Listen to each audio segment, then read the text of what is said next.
सूरतुल वाक़िया, सूरत नंबर 56।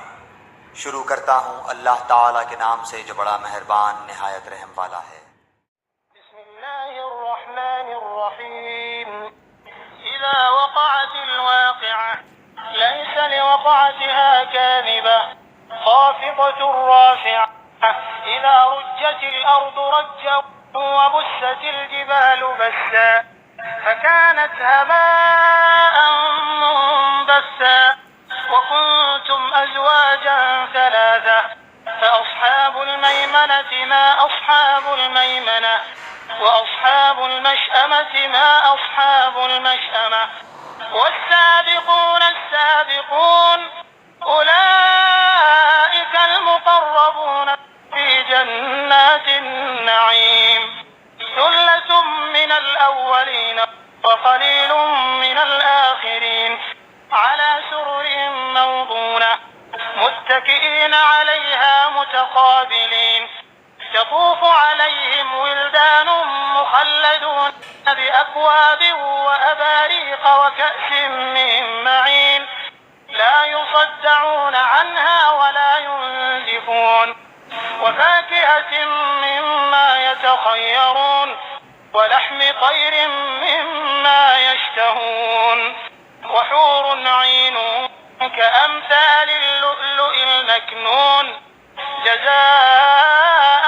بما كانوا يعملون لا يسمعون فيها لغوا ولا تأثيما إلا قيلا سلاما سلاما وأصحاب اليمين ما أصحاب اليمين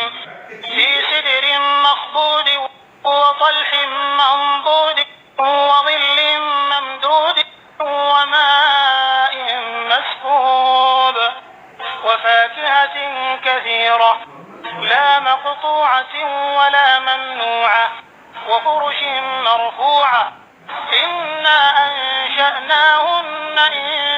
إنشاء فجعلناهن أبكارا عربا أترابا لأصحاب اليمين ثلة من الأولين وثلة من الآخرين وأصحاب الشمال ما أصحاب الشمال في سموم وحميم وظل من يحموم لا بارد ولا كريم إنهم كانوا قبل ذلك مترفين وكانوا يصرون على الحنث العظيم وكانوا يقولون أئذا متنا وكنا ترابا وعظاما أئنا لمبعوثون أوآباؤنا الأولون قل إن الأولين والآخرين لمجموعون إلى ميقات يوم معلوم ثم إنكم أيها الضالون المكذبون لآكلون من شجر من زقوم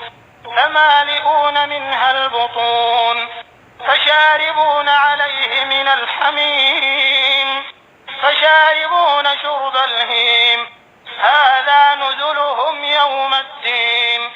نحن خلقناكم فلولا تصدقون أفرأيتم ما تمنون أأنتم تخلقونه أم نحن الخالقون نحن قدرنا بينكم الموت وما نحن بمسبوقين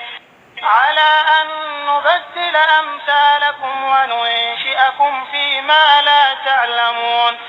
ولقد علمتم النشأة الأولى فلولا تذكرون أفرأيتم ما تحرثون أأنتم تزرعونه أم نحن الزارعون لو نشاء لجعلناه حطاما فظلتم تفكهون إنا لمغرمون بل نحن محرومون أفرأيتم الماء الذي تشربون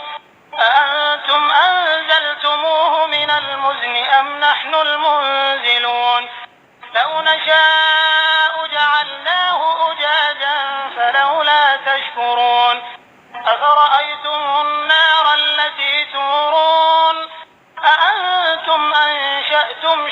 تذكرتها أم نحن المنشئون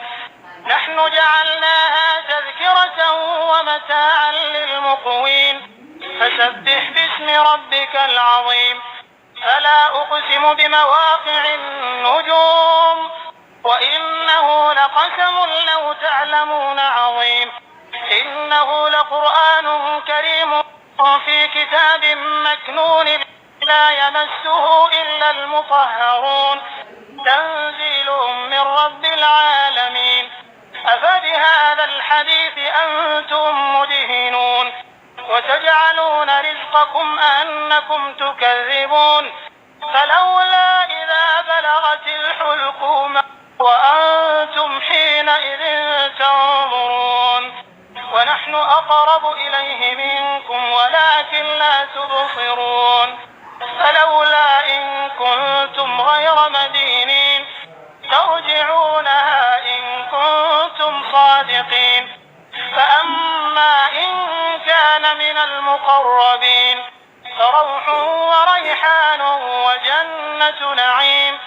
وأما إن كان من أصحاب اليمين فسلام لك من أصحاب اليمين وأما إن كان من المكذبين الضالين فنزل من حميم وتصلية جحيم إن هذا لهو حق اليقين فسبح باسم ربك العظيم